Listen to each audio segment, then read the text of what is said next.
la Biblia de las Américas, primera epístola a los Tesalonicenses, capítulo 2, versículo del 1 al 8. Porque vosotros mismos sabéis, hermanos, que nuestra visita a vosotros no fue en vano, sino que después de haber sufrido y sido maltratados en Filipos, como sabéis, tuvimos el valor, confiados en nuestro Dios, de hablaros el Evangelio de Dios en medio de mucha oposición. Pues nuestra exhortación no procede de error ni de impureza, ni es con engaño, sino que así como hemos sido aprobados por Dios para que se nos confiara el Evangelio, así hablamos, no como agradando a los hombres, sino a Dios, que examina nuestros corazones. Porque como sabéis, nunca fuimos a vosotros con palabras lisonjeras ni con pretexto para lucrar. Dios es testigo. Ni buscando gloria de los hombres, ni de vosotros, ni de otros, aunque como apóstoles de Cristo hubiésemos podido imponer nuestra autoridad. Más bien demostramos ser benignos entre vosotros como una madre que cría con ternura a sus propios hijos. Teniendo así un gran afecto por vosotros, nos hemos complacido en impartiros, escucha, no solo el Evangelio de Dios, sino también nuestras propias vidas, pues llegasteis a sernos muy amados. Padre, nosotros cantábamos que somos el pueblo de Dios.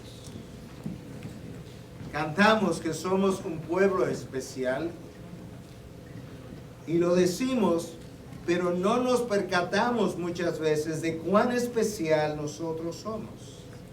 No en nosotros mismos, no por nosotros mismos, sino porque hemos sido comprados por precio y te pertenecemos para el resto de la eternidad.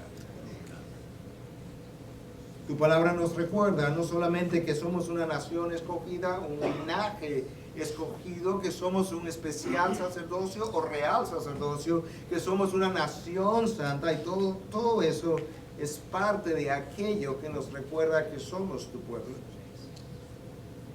Pero también tu palabra nos recuerda para qué nos llamaste de las tinieblas a tu luz, y es para anunciar las virtudes, las excelencias de aquel justamente quien nos hizo el llamado. En esta noche yo quiero pedirte que de alguna manera, por medio de tu Espíritu y a través de tu palabra, tú nos permitas reflejar y proclamar algunas de tus virtudes. Para la gloria de tu nombre, Cristo Jesús. Amén. Las palabras que yo leí del texto bíblico nos dan la idea como que el apóstol Pablo está asumiendo una defensa debido a acusaciones que se han hecho en contra de su ministerio. Y la mayoría de los estudiosos está de acuerdo que probablemente eso es lo que Pablo está haciendo, aunque algunos piensan que Pablo está más bien estableciendo aquí en estas palabras como un modelo de cómo vivir o de cómo ministrar. Es mi impresión que Pablo está haciendo ambas cosas, que Pablo está estableciendo una defensa de su ministerio debido a falsas acusaciones que él tuvo que enfrentar en más de una ocasión y en más de una congregación, pero que al mismo tiempo, al asumir su defensa, Pablo nos está dejando un modelo de cómo ministrar y nos deja ver de qué manera el Evangelio ha moldeado su propia vida. Una cosa es predicar el Evangelio y otra cosa es vivir. Una cosa es definir el Evangelio y otra cosa completamente distinta es tener una vida definida por el Evangelio. Una cosa es predicar por una hora esta noche en este lugar el Evangelio y otra cosa es tener que ir el resto de la semana a vivir lo que yo acabo de predicar. Sin lugar a dudas, el apóstol Pablo nos deja o es un modelo para cada ministro de la palabra, pero es un modelo para cada oveja del pueblo de Dios. De manera que en el día de hoy, más que hablar de un pastor moldeado por el Evangelio, quizás yo quiera invitarte a ver esto como un ministro del Evangelio moldeado, o un ministro de Dios moldeado por el Evangelio. Yo digo eso porque es posible ser pastor de una iglesia y no ser un ministro del Evangelio. En otras palabras, yo puedo proclamar el Evangelio, enseñar el Evangelio, predicar el Evangelio y no ser su ministro, aun cuando la iglesia me haya ordenado. Aquellos que queremos ser ministros del Evangelio necesitamos mostrar la obra de gracia que el Evangelio proclama, tallada en nosotros, en nuestras propias vidas y no solamente en nuestros labios. Cuando hay una discrepancia entre aquello que mis labios pronuncian y entre lo que mi vida muestra, entonces en esos momentos no estoy siendo un ministro del Evangelio. Y es por eso que estoy tratando de pensar en esta noche más bien, no tanto en un pastor del Evangelio, porque tan pronto una iglesia me ordena, quizás así me veo, pero quiero pensar más bien en un ministro de Dios cuya vida ha sido moldeada por el Evangelio. Y por otro lado, lo estoy viendo de esa manera porque cuando nosotros no somos pastores, pero compartimos el Evangelio, evangelizamos, independientemente del contexto, en un grupo bíblico, de una manera personal, uno a uno, en ese momento estamos siendo ministros del Evangelio, de tal manera que Dios quiere ver que aquello que nosotros pronunciamos con nuestros labios y que decimos creer, que eso que Él debe respaldar, porque es su palabra, que eso se ha hecho realidad en nosotros, en nuestras vidas. De manera que lo que voy a hacer en el resto del tiempo que nos queda es ver algunas características a partir del texto de un verdadero ministro del Evangelio. Y lo primero que nosotros notamos en el texto de hoy es que un ministro del Evangelio tiene un testimonio al que puede apuntar.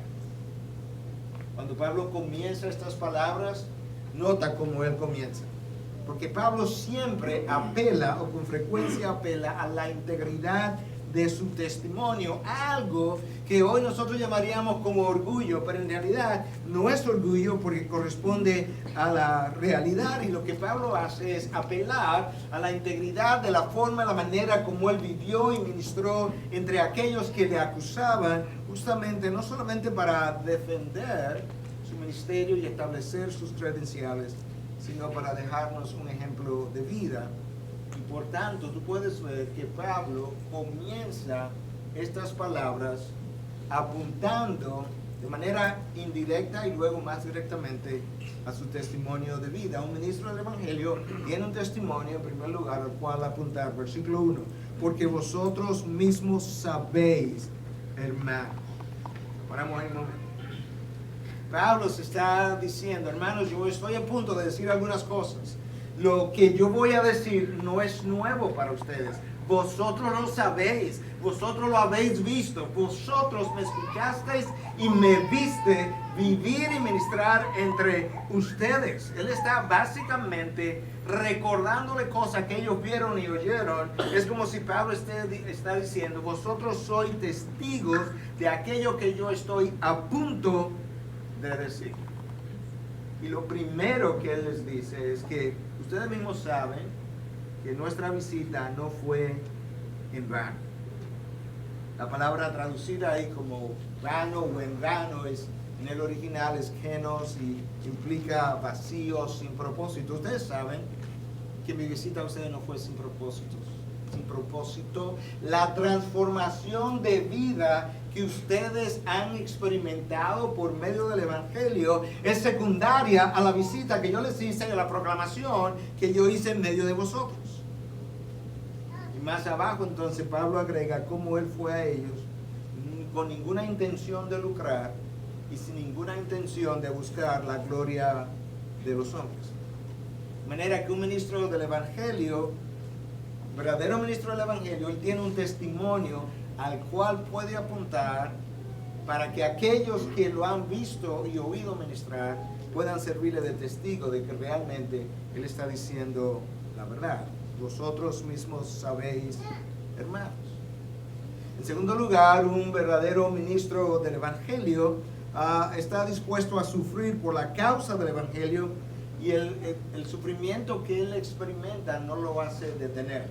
Él está dispuesto a sufrir, y cuando lo sufre, el sufrimiento experimentado no lo detiene. Mira cómo Pablo lo dice en el versículo 2, sino que después de haber sufrido y sido maltratados en Filipos, como sabéis, una y otra vez Pablo habla de como sabéis, vosotros sabéis, ustedes sabéis, yo no me estoy inventando esto es algo que ustedes conocen, ustedes son los testigos de mis palabras. Tuvimos el valor, confiados en nuestro Dios, de hablaros el Evangelio de Dios en medio de mucha oposición. Este es un punto importante en nuestros días. Porque hasta ahora la iglesia de Occidente ha estado acostumbrada a un clima más o menos favorable de aceptación en la sociedad, pero yo creo que para ninguno de nosotros que estamos aquí es un secreto de que vientos de oposición a la iglesia se han levantado. Y la pregunta que está sobre esta generación de pastores, de ministros, de líderes y de ovejas es si nosotros vamos a tener la fortaleza de carácter para predicar el Evangelio en medio de cualquier oposición que se pueda levantar en el día de mañana. El apóstol Pablo dice, vosotros sabéis cómo sufrimos en Filipos, a donde él llegó y donde no pudo estar más de 3 días de reposo, en otras palabras, 3 semanas, porque en ese tiempo él fue perseguido. Él y Silas y Timoteo fueron perseguidos, fueron arrastrados hasta la plaza pública, fueron acusados de alborotar el orden público. Y como estos magistrados entonces hicieron que ellos fueran azotados y encarcelados, y el texto de Hechos 16 dice que fueron puestos en la cárcel y le fueron puestos en sus pies el cepo, que es como una trampa para cazar animales.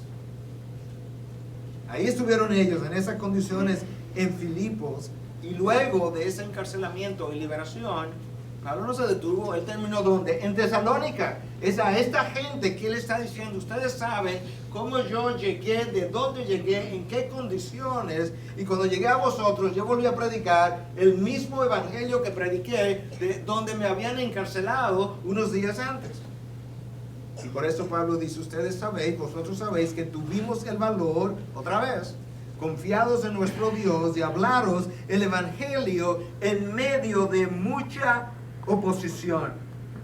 Eso hubiese sido suficiente para que un falso maestro hubiese abandonado la carrera, pero no un verdadero ministro del Evangelio. Él continuó. Falsos maestros buscan la oportunidad de sacar provecho en alguna congregación, y una vez obtenido el provecho, pues se mueven a la próxima congregación en búsqueda de las próximas víctimas, pero no esta clase de hombres. Sufrieron en Filipo por proclamar el Evangelio, y volvieron a sufrir en Tesalónica por proclamar el mismo Evangelio. No lo cambiaron, no cambiaron el mensaje, no cambiaron la retórica. Dios les dio a ellos el valor para hacerlo. Escucha entonces cuál es la tercera característica de un verdadero ministro del Evangelio. Él es un hombre confiado en el Dios que nos dio el Evangelio. No solamente él tiene un poder en el Evangelio para salvación, sino que él tiene una confianza en el Dios que nos entregó dicho Evangelio. Tuvimos el valor confiados, no en nosotros, en nuestro Dios. El denuedo, el coraje, el valor exhibido por un ministro del Evangelio es algo que no sale de su propia carne, es algo que viene dado por Dios y está arraigado en Dios. La manera como Tozer, A.W. Tozer lo decía, es que el temor es de la carne y el pánico es del diablo, de Satanás. De manera que este valor que Pablo exhibió fue algo sobrenatural, dado por Dios como ministro del Evangelio, y él estaba entonces confiado en él. Si hay algo que nosotros sabemos por la misma palabra, es que cada vez que experimentamos temor, y cada uno de nosotros ha estado ahí quizás en el tiempo pasado, quizás en el tiempo presente, pero cada vez que tú y yo hemos experimentado temor, es una muestra de nuestra incredulidad. Y eso tú lo ves en los evangelios. Cada vez que Cristo se encontró con los apóstoles en medio de una experiencia de temor, lo próximo que tú escuchas es hombres de poca fe. Yo no sé si tú has estado delante de Dios en alguna ocasión diciéndole: Señor, perdona mi poca fe, pero yo sé que yo he estado. Porque es la admisión de la realidad. Nuestro temor es una reflexión clara de falta de fe en el Dios que nos dio el Evangelio. Un ministro del Evangelio tiene que mostrar la obra de fe tallada en su persona. Tallada en su persona. Y una de esas marcas es el valor, la valentía en medio de la adversidad. Eso es lo que tú ves en el apóstol Pablo. Pablo, Silas, cuando estuvieron en Filipos, salieron de ahí huyendo. Y cuando llegaron a Tesalónica, ellos no hicieron el mensaje más potable. De ninguna manera. Ellos volvieron a llamar a los hombres a su arrepentimiento. Ellos no hicieron el mensaje más moderado. Ellos no cambiaron el vocabulario, no cambiaron la palabra pecado por la palabra error. Ellos mantuvieron el mismo vocabulario. Escucha otra vez como lo dice el versículo 2. Después de haber sufrido y sido maltratados, es una palabra fuerte, en Filipo. ¿Cómo sabéis? Tuvimos el valor. No antes de sufrir, después de haber sufrido, tuvimos el valor, confiados en nuestro Dios, de hablaros a ustedes, en la próxima ciudad, en Tesalónica, el Evangelio de Dios, porque había poca oposición en Tesalónica y no fue como en Filipos. No, escucha, en medio de mucha oposición. Llegamos a Tesalónica y encontramos la misma cosa. Y yo no creo, en los próximos 10 o 15 años, la iglesia va a vivir situaciones muy distintas. El viento fresco, favorable de la iglesia, yo creo que está terminando. En algunas naciones terminó. En otras está terminando. La palabra traducida como oposición en este texto es la palabra agón, de donde viene nuestra palabra agonía.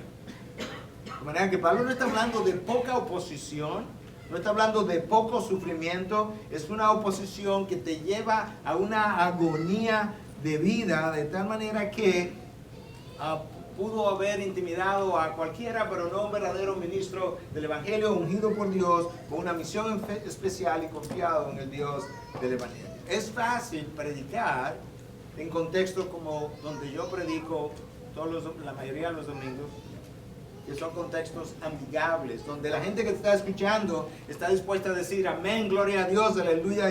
Es otra cosa predicar en un contexto donde posiblemente al salir de donde tú estás predicando, alguien te está esperando para encarcelarte, como fue el caso del apóstol Pablo. Un ministro del Evangelio tiene un testimonio al cual apuntar, está dispuesto a sufrir por causa del Evangelio, es un hombre confiado en el Dios que nos dio el Evangelio, pero en cuarto lugar es un hombre sincero y transparente a la hora de enseñar y predicar. Es un hombre sincero y transparente a la hora de enseñar y predicar. Versículo 3. Pues nuestra exhortación no procede de error, ni de impureza, ni es con engaño.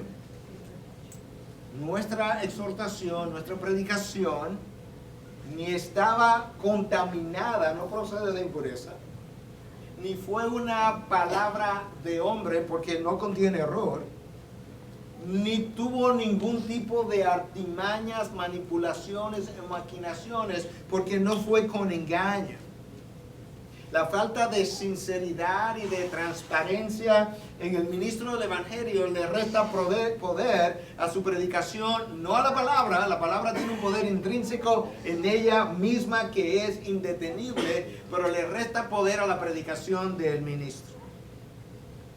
De tal manera que nosotros tenemos que confiar justamente en el poder de la palabra, en la vida, en los labios del ministro, pero tiene que fluir a través de un vaso que ha sido debidamente preparado para toda buena obra. Y Pablo se atrevió a decir que lo que él compartió fue sin error, sin que eso representara una muestra de orgullo, porque Pablo predicó la palabra de Dios. La palabra que Dios había inspirado y la palabra que Dios todavía en su momento estaba inspirando como algo nuevo. Y por eso Pablo dice, nuestra exhortación no procedía de error. Pablo sabía que la palabra, la fuente de lo que él predicaba era Dios, y esa fuente es obviamente sin error. Pablo sabía que lo que él estaba predicando salía directamente del texto o de la inspiración que él como apóstol estaba recibiendo, pero era algo genuino que Dios enviaba, traía a su corazón y a su mente, y que no representaba de ninguna manera la opinión de los hombres. Por tanto, era sin error. Y él dice, era no solamente sin error, sino sin impureza y sin engaño. Un ministro del Evangelio se cuida de no corromper el texto del Evangelio.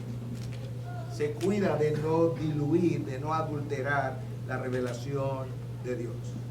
Todos nosotros podemos, y quizás lo hemos hecho, en algún momento, diluido, corrompido o hecho impuro el texto que estamos predicando. De manera que uno de los tiempos más serios del ministro de la palabra es cuando él entra al texto a escudriñar el texto para encontrar en el texto lo que el texto dice, de manera que él pueda predicar lo que Dios ha dicho. Yo no sé si cada uno de nosotros que predicamos la palabra tiene la misma experiencia que a mí me ocurre con frecuencia, pero de una manera simbólica voy a hablar, porque no quiero decir que es literal, pero me para los pelos de punta pensar que en este momento yo estoy hablando palabra de Dios, en nombre de Dios, en presencia de Dios, al pueblo de Dios, comprado a precio de sangre. Eso nos llama a la sobriedad. Y Pablo, siendo quien era, como apóstol, dice, mi exhortación fue sin error, porque la fuente era Dios. Mi motivación era genuina, era sin impureza, y mi metodología era sincera, era sin engaño. Y todo eso está en el versículo 3, dicho en las palabras de Pablo, pero está ahí. De manera que nosotros vamos como construyendo cada vez más una mejor idea, una idea más completa de lo que implica una vida de un ministro del Evangelio, pensando que no solamente el pastor es un ministro del Evangelio, es cada vez que yo abro la palabra de Dios para compartir esa palabra, en ese momento estoy ministrando en el nombre de Dios. Y en cierta manera soy un ministro de Dios. La quinta característica de un ministro del Evangelio es que él ha sido un hombre aprobado y probado por Dios. Eso no lo podemos pasar por alto, está aquí. Dios no entrega su evangelio a cualquier hombre, hijo, hija de él, sin haberlo probado primero, en términos de entregárselo para proclamación. Escucha lo que dice el versículo 4, sino que así como hemos sido aprobados por Dios para que se nos confiara el evangelio.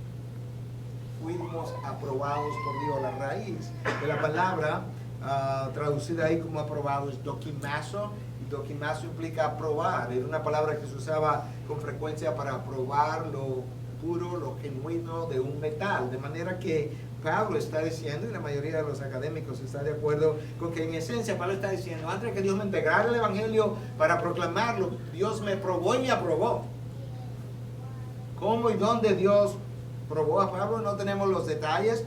Quizás los 3 años que estuvo en Arabia, quizás los otros años de desconocimiento, que nosotros no conocemos nada de la vida de Pablo, pero antes de que Bernabé fuera de Antioquía a Tarso a buscar a Pablo y lo trajera a la iglesia de Antioquía, ahí pasaron unos 7 a 10 años, nosotros no sabemos nada de esos 7 a 10 años de la vida de Pablo.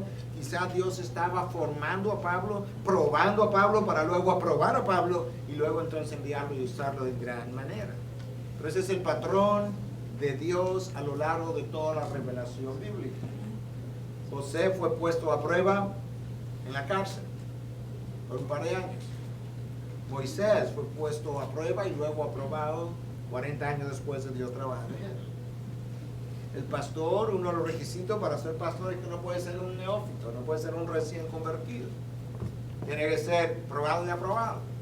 Aún los diáconos para servir, dice el texto de 1 Timoteo 3:10, que deben ser probados primero y entonces que sirvan como diáconos, siendo irreprochables. Wow. Aún para el diaconato, siendo irreprochables. Pablo dice aquí que nosotros hemos sido probados, en el original, o aprobados en la Biblia de las Américas por Dios para que se nos confiara el Evangelio.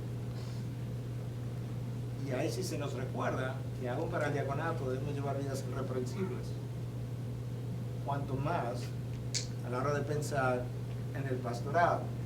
Yo creo que nosotros hemos hecho tanto énfasis en los últimos años, correctamente, teológicamente correcta, acerca de que la salvación es por gracia y que nadie es bueno, como Romanos 3, 10 y 11 revelan. Hemos hecho tanto énfasis en esa verdad bíblica que llegamos a la conclusión que nadie puede vivir una vida irreprensible, que no implica una vida sin pecado. Son dos cosas muy distintas. Porque si no es posible vivir una vida irreprensible, entonces no habría pastores ni diáconos, porque son requisitos. Amén. Y de hecho el apóstol Pablo nos recuerda, el texto bíblico nos recuerda con frecuencia que el cristiano en general está llamado a vivir una vida irreprensible o irreprochable. Lo que Pablo hace con frecuencia es él mismo traer a colación de cuán irreprensiblemente él ministró y sirvió entre ellos. Dice, Pablo fue probado, Pablo fue aprobado, Pablo llama la atención sobre su ministerio, de tal forma que ahora nosotros podemos decir que un ministro verdadero del Evangelio tiene un ministerio al que puede apuntar, está dispuesto a sufrir por causa de ese Evangelio. Es un hombre confiado en el Dios que nos dio el Evangelio. Es un hombre sincero y transparente. Y es un hombre que ha sido probado y aprobado por Dios. Tenemos cinco características. Y todavía el texto nos permite seguir construyendo sobre la idea de cuál es el ideal de ese ministro que quizás hoy todavía no tenemos, pero tenemos que correr tras ese ideal. Número 6, el ministro del Evangelio es un hombre que procura el favor de Dios y no el favor de los hombres. Versículo 4, segunda parte. Así hablamos, no como agradando a los hombres, sino a Dios que examina nuestros corazones. No agradando a los hombres, no solamente agradando a Dios, sino que Pablo nos recuerda que ese Dios a quien él está tratando de agradar, no solamente examina nuestras obras, examina nuestros corazones.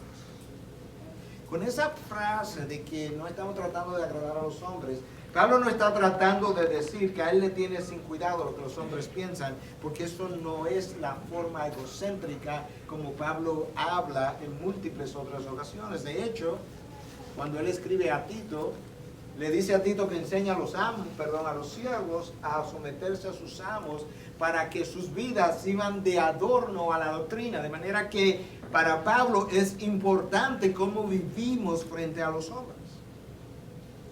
Y en Hechos 24:16, el apóstol Pablo, hablando ante el gobernador Félix, escucha lo que él dice: por esto yo también me esfuerzo por conservar siempre una conciencia irreprensible, no solamente una vida, no solamente unos hechos, hasta una conciencia irreprensible delante de Dios y delante de los hombres. De manera que para Pablo era importante cómo su vida lucía delante de Dios y delante de los hombres. Pero cuando él dice que entre los tesalonicenses no tratamos de agradar a los hombres, él no está tratando de decir que a él no le importa lo que los hombres piensan acerca de su ministerio.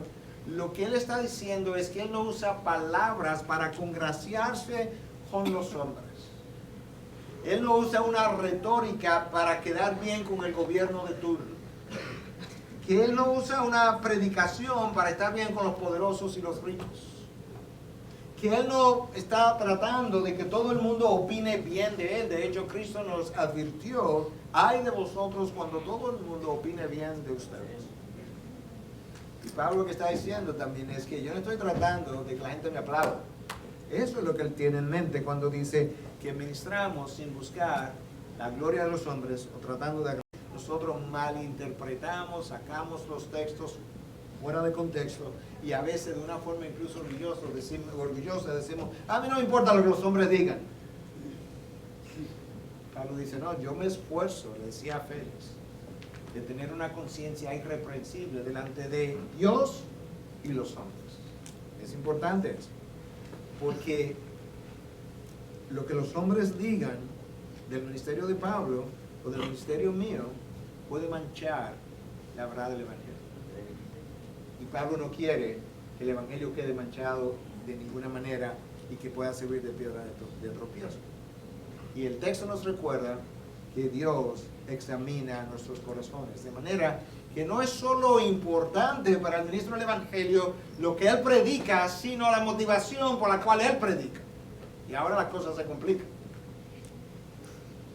Porque yo pudiera predicar la verdad, pero pudiera predicarla malintencionadamente o por motivaciones erróneas, de tal forma que Pablo está tratando de comunicarnos a manera de ejemplo y a manera de modelo que es importante que podamos predicar, proclamar de una forma sincera, sin error, genuina. Y luego él clarifica un poco mejor a qué él se refiere en los versículos 5 y 6. Escucha otra vez. Porque como sabéis, esta es la tercera vez que Pablo usa en apenas unos versículos, como sabéis, como sabéis, como sabéis. No es como ustedes pudieran examinar, como ustedes pudieran concluir, como ustedes pudieran averiguar, indagar. Eso es lo que él dice. No, ustedes saben que esto es así. Como sabéis, nunca fuimos a vosotros con palabras lisonjeras, ni con pretexto para lucrar. Dios es testigo. Ni buscando gloria de los hombres, ni de vosotros, ni de otros, aunque como apóstoles de Cristo hubiéramos podido imponer nuestra autoridad. Pablo está diciendo, vosotros sois los testigos primeros de mi andar en Tesalónica. Vosotros sabéis que yo nunca usé palabras lisonjeras.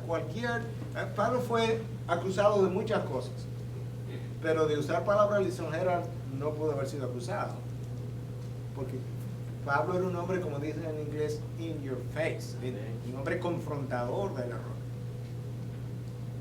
Pablo tampoco pudo haber sido acusado de querer lucrarse, porque Pablo ni siquiera recibió dinero de las congregaciones para su manutención, sino que trabajó noche y día, dice, sin cesar, con mis propias manos, para no cargar a ninguna de las iglesias y que no hubiera un mal testimonio. No que él no tuviera el derecho de hacerlo, como lo tenemos los pastores también, pero en esencia él lo evitó hacer. Y lo mejor de todo esto es que Pablo dice, Dios es testigo. Primero le dice 3 veces, como sabéis, como sabéis, como sabéis, y ahora le dice, pero ¿saben qué? Hay uno más que lo sabe, la persona más importante. Dios es testigo. Y eso es importante porque eso es una frase muy paulina. Con frecuencia Pablo llama a Dios de testigo de lo que está diciendo, porque a veces nuestras congregaciones, la gente, el pueblo que está afuera no cree lo que decimos. Pero si nosotros estamos convencidos de que Dios es testigo de lo que decimos, entonces podemos tener paz. Satanás sabe cómo destruir el testimonio de una iglesia. Satanás sabe cómo destruir el testimonio de la palabra.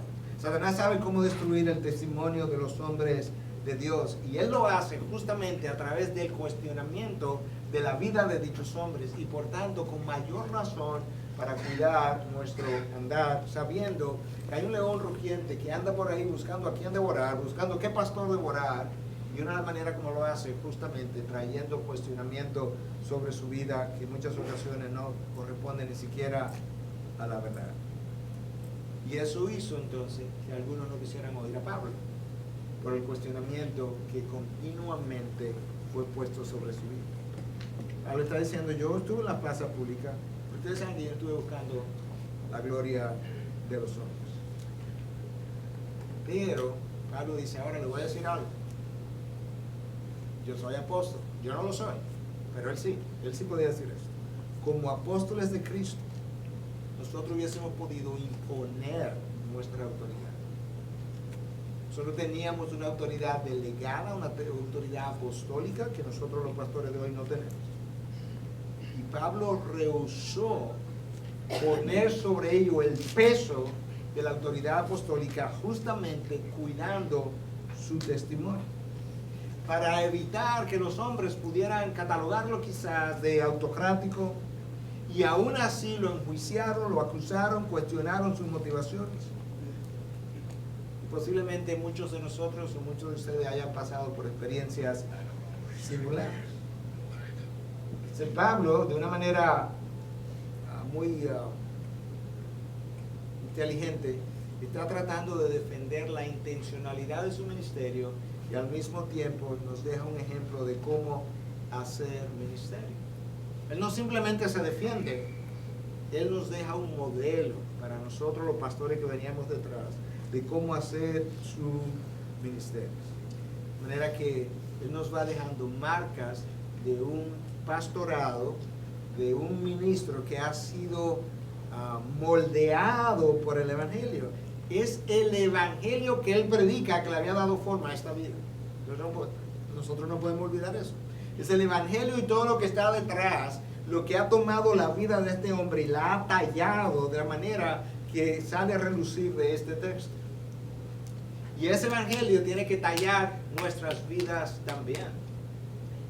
No simplemente la vida de las congregaciones, sino las nuestras. De manera que ese verdadero ministro del Evangelio tiene un testimonio que apuntar, está dispuesto a sufrir por causa del Evangelio, es un hombre confiado en Dios, en el Dios que nos dio el Evangelio, es un hombre sincero y transparente, es un hombre aprobado y probado por Dios, es un hombre que procura el favor de Dios y no el favor de los hombres, todo eso ya lo vimos. Pero en séptimo lugar, es un hombre manso, humilde y preocupado por aquellos que Dios ha puesto en sus manos. No hay nada más contradictorio que un evangelio de gracia en una vida de un ministro de orgullo. Es algo completamente contradictorio. De manera que estoy diciendo que una de las marcas de una vida moldeada por el Evangelio es la mansedumbre y es la humildad. Escucha como Pablo le dice en el versículo 7, más bien, siendo apóstoles, teniendo la autoridad para imponernos sobre ustedes, más bien demostramos ser benignos entre vosotros. Escucha la ternura de la metáfora que Pablo usa, de la figura de comparación, como una madre que cría con ternura a sus propios hijos. Si eso no es mansedumbre y humildad, no sé lo que es.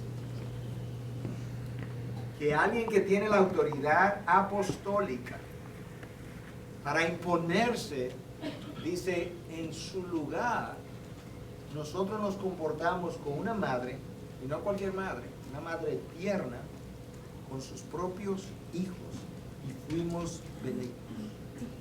De manera que un ministro del Evangelio no debe ser una persona orgullosa, iracunda, nada arranques de ira, con dificultad para perdonar, con una personalidad compleja, difícil de entender, difícil de relacionarse. No, eso es justamente lo que el Evangelio debe ir deshaciendo en nuestras vidas y dándole forma. Si hay algo que el Evangelio hace cuando es comprendido correctamente, es ablandar el carácter de las personas que son impactadas por el Evangelio.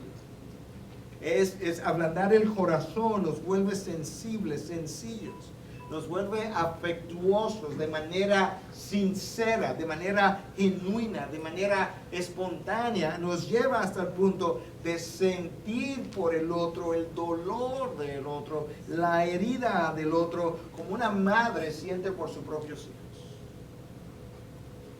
Y quizás si alguno de nosotros está pensando, bueno, pastor, yo no estoy ahí, bueno, ciertamente nosotros no somos un producto acabado, pero yo puedo ir donde Dios esta noche y pedir perdón y arrepentirme y decirle a Dios, yo necesito que el evangelio que yo conozco, el evangelio que tú me diste, el evangelio que me trajo a la salvación, yo necesito, Señor, que haga residencia en mí y me moldee y que yo pueda ser verdaderamente alguien que no solamente proclame el evangelio, sino que refleje el evangelio. Amén. ¿Cómo sabéis? ¿Cómo sabéis? ¿Cómo sabéis? Pablo conecta en el versículo 7 y el versículo 8 dos ideas. Teníamos el derecho, teníamos la autoridad, pero fuimos benignos. Investigaciones lingüísticas recientes están de acuerdo con que la palabra traducida como benignos debiera ser traducida como infantes. De manera que Pablo está diciendo, yo era apóstol, tenía la autoridad, pero cuando me relacioné con ustedes, fui tan manso como un infante, como un niño, como un niñito pequeño. Y eso habla de un testimonio al cual él puede apuntar, porque él le dice, vosotros sabéis que fue así. De manera que ese ministro del Evangelio no solamente es un hombre de testimonio, dispuesto a sufrir, confiado en Dios, sincero, transparente, probado, centrado en Dios y no en los hombres, manso, humilde, sino que también, y número 8 y final, es un hombre que no solamente entrega una enseñanza, sino que le entrega su propia vida a los demás. Un verdadero ministro del Evangelio no solamente entrega una enseñanza, él entrega su propia vida. Escúchalo en el versículo 8. Teniendo así un gran afecto por vosotros, nos hemos complacido en impartiros no solo el Evangelio de Dios. Pablo está escribiendo a los tesalonicenses, le está diciendo, yo les di algo que fue importante, que lo trajo a la vida eterna, es el Evangelio de Dios, pero yo quiero que entiendas que cuando yo le di el Evangelio de Dios, eso no fue lo único que yo le di. Nos hemos complacido en impartiros no solo el Evangelio de Dios, sino también nuestras propias vidas. Pues llegasteis a sernos muy amados. ¿De dónde aprendió Pablo todo esto? Cuando conoció al Señor Jesús, quien le entregó a los discípulos no solamente una enseñanza, sino su propia vida. Quien nos entregó a nosotros, Jesús nos entregó a nosotros, no solamente una enseñanza, sino su propia vida. Esas son las marcas de un verdadero ministro del Evangelio y un verdadero discipulador. Nosotros en Occidente hemos hecho del discipulado algo tan cerebral que es lo acostumbrado reunir gente en un espacio. Nosotros lo hacemos en nuestra iglesia, no me malentiendan, lo que quiero ir un poco más allá, pero reunir gente en un espacio, en un aula de clase, entregarle una enseñanza por un tiempo y decir, ya discipulamos. Pablo está diciendo no, porque el discipulado implica la entrega de una enseñanza y un modelo de vida y una vida misma, y de esa forma Pablo nos deja ver la razón por la que él hizo eso, es que llegasteis a sernos muy amados. Yo no estaba llenando una responsabilidad, no es como que yo leí en algún sitio, en un manual de discipulado, que esto es lo que se enseña, paso 1, paso 2, lección 3, lección 4, lección 10, terminé. Pablo está diciendo, no es eso, es que esa no fue la razón por la que yo hice esto, es que llegasteis a sernos muy amados. Vosotros llegasteis a ocupar un espacio en mi corazón. Es que ahora cuando me voy de Tesalónica, ustedes no se salen de mi corazón. Y tú puedes leer eso en las cartas de Pablo. Ustedes están conmigo, yo pienso en ustedes, yo oro por ustedes. Como él escribe a los filipenses, le dice que le da gracias a Dios en sus oraciones cada vez que pienso en ustedes. Ya no estaba con ellos, pero seguía pensando. De manera que un verdadero ministro del Evangelio no solamente está interesado en cambiar al otro, sino en amar al otro. No solamente en cambiar al otro, sino en amar al otro. Yo recuerdo, años atrás, vivía todavía en este país, tuvimos 15 años aquí, mi esposa y yo, ejerciendo medicina. Yo tenía un amigo gastroenterólogo judío a quien yo estaba tratando de presentar el Evangelio, y un día en la cafetería él me miró para un lado y me dice, acá, Miguel, déjame hacer una pregunta. La razón por la que tú quieres presentarme esto o hablarme de esto, porque tú quieres que yo me convierta, ¿verdad? Esa es tu única razón. Y eso a mí no solamente me traspasó, pero me enseñó algo para siempre. Y es que no podemos hacer de la gente inconversos o conversos proyectos del Evangelio. Es un proyecto de conversión. Como esto es un proyecto de construcción de una casa. Cuando yo lo termine, me voy a la próxima casa. El apóstol Pablo dice, no, que llegaste a ser muy Eso tiene que marcar la vida de un verdadero ministro del Evangelio. Él no solamente quiere el cambio, él quiere amar.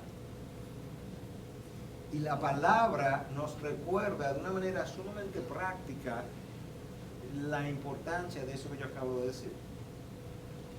Pablo mismo nos recuerda lo inservible que es hacer sin amar. Y nos los recuerda de una manera sumamente gráfica a una congregación completamente inmadura y a una congregación completamente carnal por quienes él oraba y a quienes él amaba. Eso es lo extraordinario, que Pablo amaba a los corintios. Yo siempre pienso, si hubiese amado a los tesalonicenses, que para mí es la mejor iglesia descrita en el Nuevo Testamento, yo hubiese podido entender, pero Pablo comienza escribiendo a los corintios, dice que da gracias a Dios por vosotros. Yo siempre digo, ¿por los corintios, Pablo? Sí, por los corintios. Y esa iglesia que Pablo le escribe, le dice, hermano, ¿saben qué? Si yo hablara en lenguas angelicales, si yo tuviera el don de profecía, si yo entendiera todos los misterios, toda la mente de Dios, ¿tú te imaginas eso? ¿Te imaginas el privilegio y lo extraordinario que eso pudiera ser para que puedas entender lo poderoso que es esta palabra de Pablo para nosotros en términos de lo que se supone que el amor significa en nosotros para con otros? Si yo entendiera todos los misterios, tuviera todo el conocimiento, si yo tuviera toda la fe para trasladar montañas, si yo tuviera la fe para decirle a esa montaña, quítate y vete, trasládate, como lo hizo Cristo, si yo tomara todos mis bienes y lo vendiera para dar a comer a los pobres, y si yo tuviera tanta entrega a la obra que pudiera dar mi cuerpo a ser quemado, pero no tengo amor, escucha lo que Pablo dice, yo no sería más que un metal que resuena o un címbalo que retiñe. Todos mis dones extraordinarios sería nada. Y nada de esas cosas me aprovecharía para nada. Wow. Si yo vengo aquí esta noche y predico con pasión, tengo pasión por la palabra, y tengo deseo de estar aquí, y tengo deseo de entregar un buen sermón, pero al final, honestamente, yo los vi, pero yo no tengo ningún amor por el pueblo de Dios. Cuando yo salga de aquí, Dios dice, ¿sabes qué? No has hecho nada.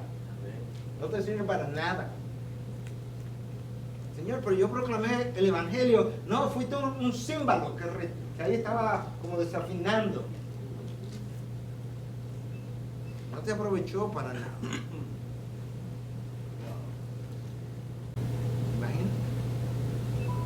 Imagina lo que se supone que el Evangelio debe hacer en mi corazón, en mi mente, antes de predicar, para que me tenga provecho lo que voy a hacer. Y una de las cosas que tiene que hacer es que tiene que enternecer mi corazón por el pueblo de Dios. Tiene que transformar mi mente para no ver a los hombres ya según la carne.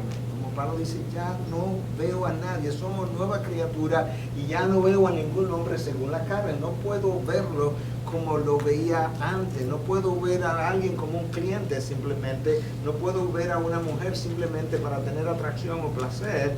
Yo tengo que ver a esta gente o como potenciales conversos para la obra de Cristo o gente comprada a precio de sangre, pero ya no lo puedo ver según la carne y por tanto tengo que amarlos. Mientras más yo medito en esas palabras, más yo tengo que ir donde Dios y decirle, Señor, yo necesito que tú me sigas dando amor por tu pueblo, porque lo último que yo quiero hacer es predicar tu verdad y sonar como un címbalo, fuera de tono, fuera de lugar, fuera de sintonía.